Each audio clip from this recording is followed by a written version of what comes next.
Nama budaya. Perkenalkan, nama saya Florencia dengan NIM 2007100029 dari Fakultas Ilmu Budaya USU, Prodi Bahasa Mandarin. Pancasila Buddhis sebagai pedoman hidup. Apa itu Pancasila Buddhis? Pancasila Buddhis adalah 5 latihan moral tahap pertama dari seseorang yang akan memasuki kehidupan beragama menurut agama Buddha.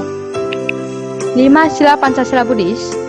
1. Sila pertama, Panatipata Waramani Sikapadam Samadhyami, yang artinya, aku bertekad akan melatih diri menghindari pembunuhan makhluk hidup.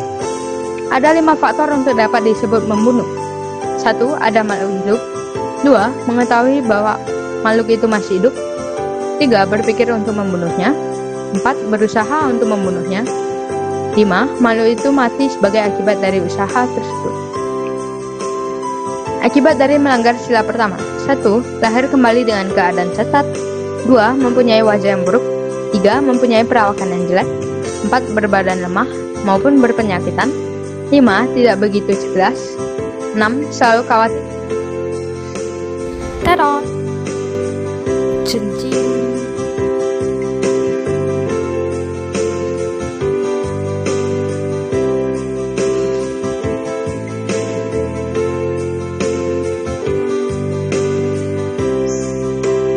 Sila kedua, Adinadana Waramani Sikapadam Samadhyami, yang artinya, aku bertekad akan melatih diri menghindari pengambilan barang yang tidak diberikan atau mencuri.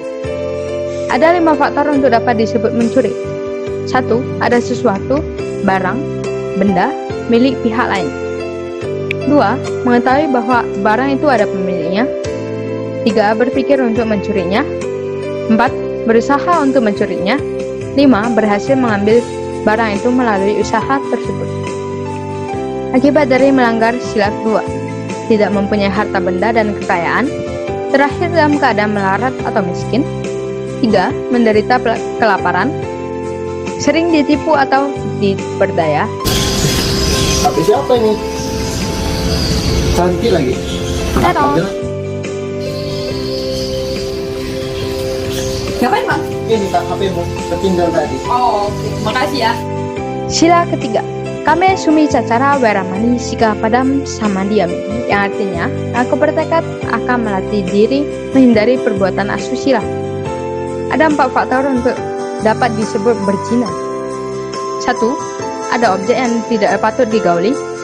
2. Mempunyai pikiran untuk menyetubuhi objek tersebut.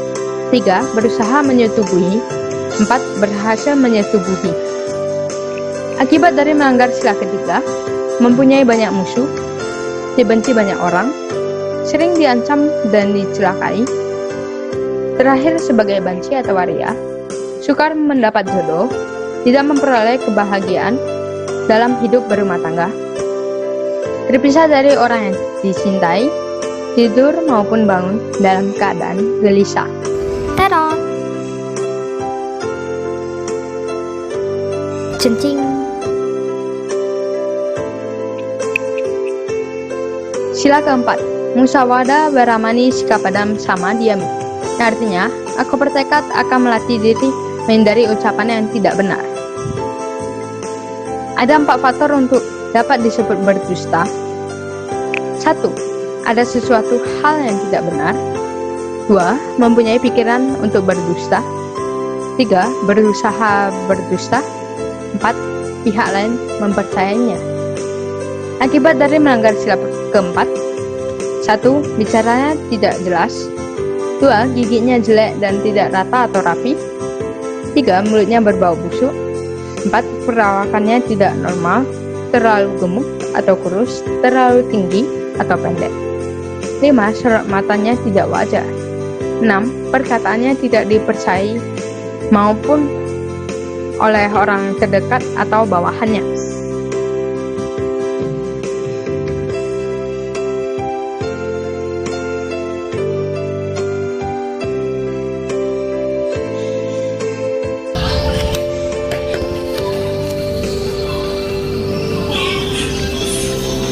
Kalau lihat punya satu Wih, cantik kali. Kok ada coret-coret?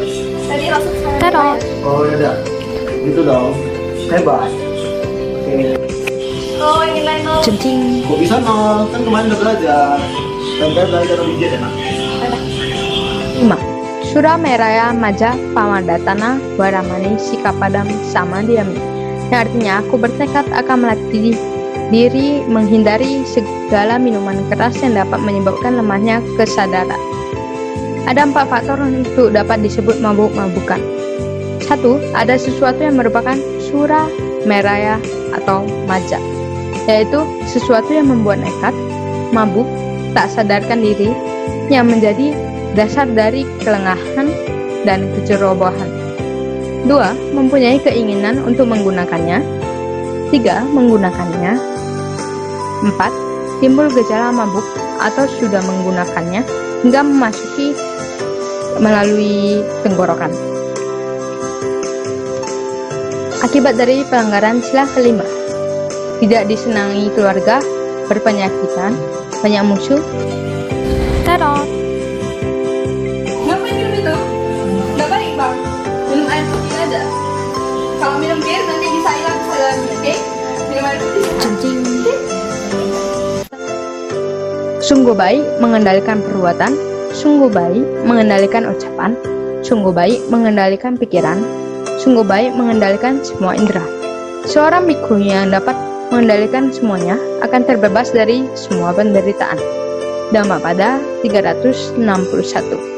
Kita sebagai manusia biasa, jika ingin terbebas dari semua penderitaan, kita dapat mengendalikan perbuatan, ucapan, pikiran, dan semua indera yang kita punya.